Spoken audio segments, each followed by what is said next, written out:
Bonjour messieurs, dames, j'espère que vous allez bien et nous voilà aujourd'hui sur cette vidéo. Une vidéo que j'attends depuis très longtemps, mais je sais que pour certains et certaines d'entre vous, vous l'attendez encore plus. Si j'ai pris du temps pour faire cette vidéo, c'est aussi parce que je voulais à nouveau consolider mes connaissances et vérifier un petit peu la véracité de mes propos. J'ai eu confirmation, j'ai même réappris des choses, j'en suis ravi. Donc je viens aujourd'hui un petit peu plus fort pour vous présenter un petit programme pour le dos. Alors je dirais même un petit cours, ça va être un cours carrément.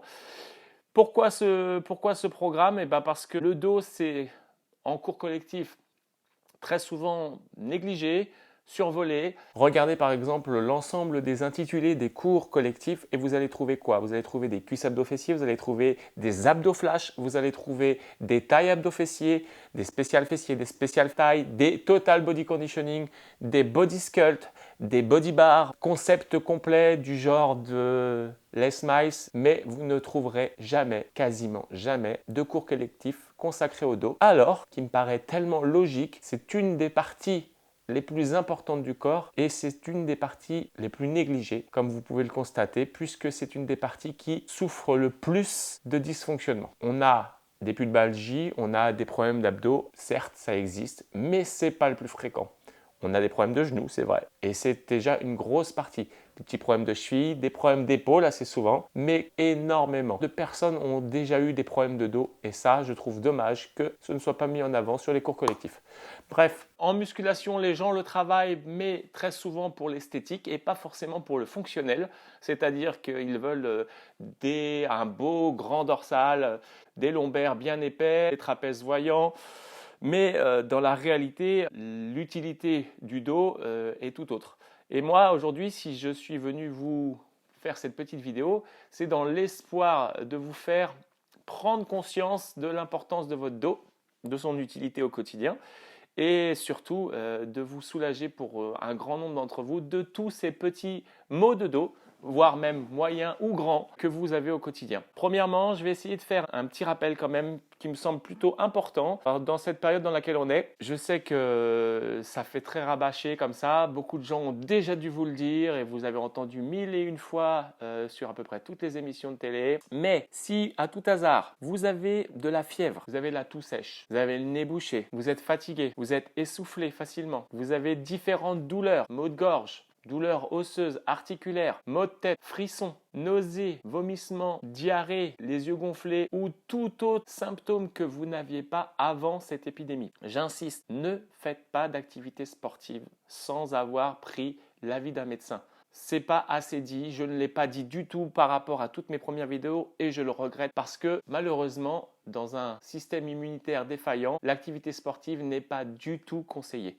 Au contraire, elle pourrait venir surfatiguer et accentuer encore plus la maladie. Ceci étant dit, le travail que nous allons faire sur la séance qui va suivre sera un travail en totale décharge. J'entends pas du tout d'utilisation de charge. On va travailler uniquement avec un bâton, donc un manche à balai classique suffira, et un tapis, une serviette pour être bien.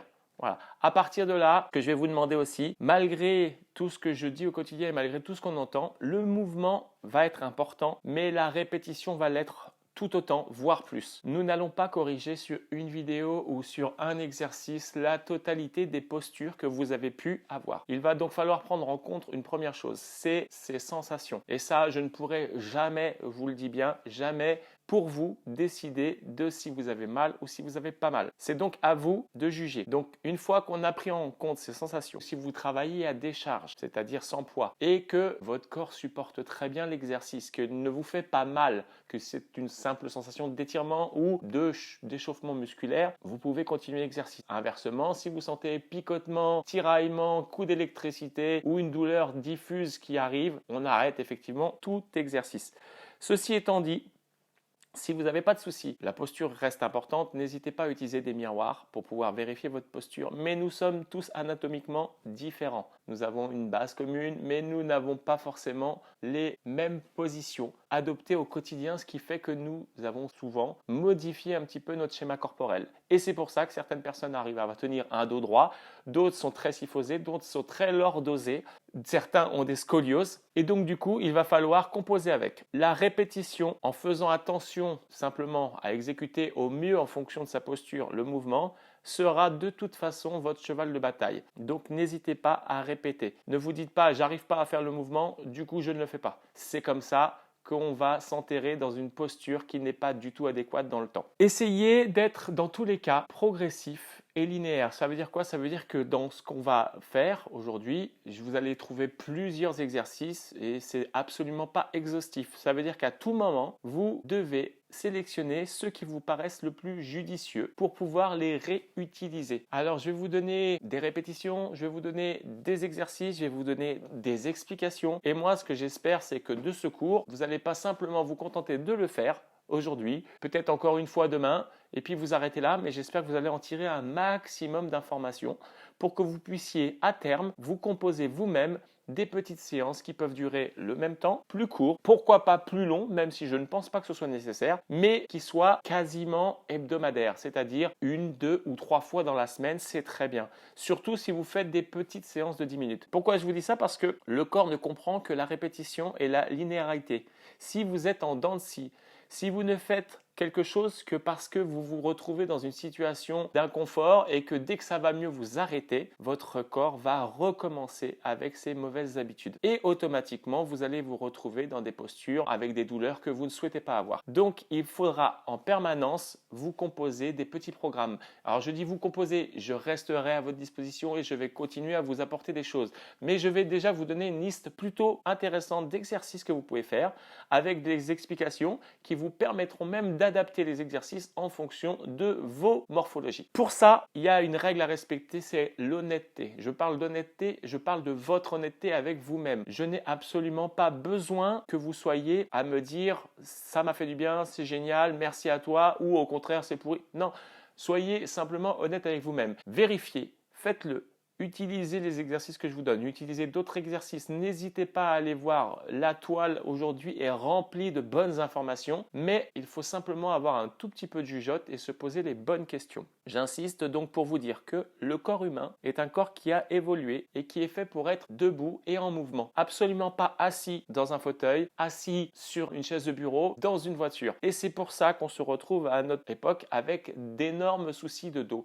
parce que nous nous retrouvons très souvent immobiles. Il faut absolument que le corps ait du mouvement. On parle de mouvement, mais pas uniquement de mouvement, mais de mouvement dans l'ensemble des plans. Il y a plusieurs directions dans un plan et il y a plusieurs plans qui existent. Vous pouvez très bien bouger en inclinaison à droite et à gauche, en rotation à droite ou à gauche, en flexion, en extension. Imaginez là, je viens de faire 6 mouvements uniquement avec mon buste. Sachez que toutes les articulations ont leur propre mouvement. Certaines articulations sont très laxes, elles peuvent aller dans plein de plans différents comme l'épaule et d'autres sont beaucoup plus réduites comme le coude par exemple. À partir du moment où on a compris ça et qu'on sait à quoi sert chacune des articulations, on sait qu'elle doit travailler en permanence dans ses amplitudes les plus extrêmes, sans aller jusqu'à l'étirement systématiquement, mais au moins jusqu'à sa possibilité maximale. Sous-entendu, si pendant une longue période vous laissez votre dos en permanence comme ceci, vous ne l'avez jamais travaillé en extension et donc du coup, vous l'habituez à avoir une mauvaise posture. Ce qui veut dire qu'à terme, vous déplacez votre centre de gravité vers l'avant et que donc du coup, automatiquement, pour ne pas tomber, vos muscles vont être en permanence en train de tirer sur votre buste pour replacer ce centre de gravité que vous aurez pris le temps de déplacer au fur et à mesure à cause du travail, à cause de la voiture, à cause d'une posture très souvent assise. Quand on est debout, déjà plus naturellement, on a tendance à se replacer. Encore que, quand on a pris de mauvaises habitudes, on a déjà un dos voûté, très souvent pour beaucoup, et les regards par terre. Et comme le corps n'est pas fait pour ça, vous êtes obligé de forcer sur le cou et on se retrouve avec des fois des douleurs cervicales. Pourquoi je vous dis ça? Parce que sur l'exercice, l'ensemble des exercices qu'on va voir, on va travailler non seulement le dos, mais on va travailler aussi le cou pour avoir une libération, un maximum de libération au niveau mouvement, au niveau amplitude du cou, du dos, du bassin. Essentiellement, sur ces 3 axes-là, on se concentrera aujourd'hui. Ces mouvements sont dits fonctionnels.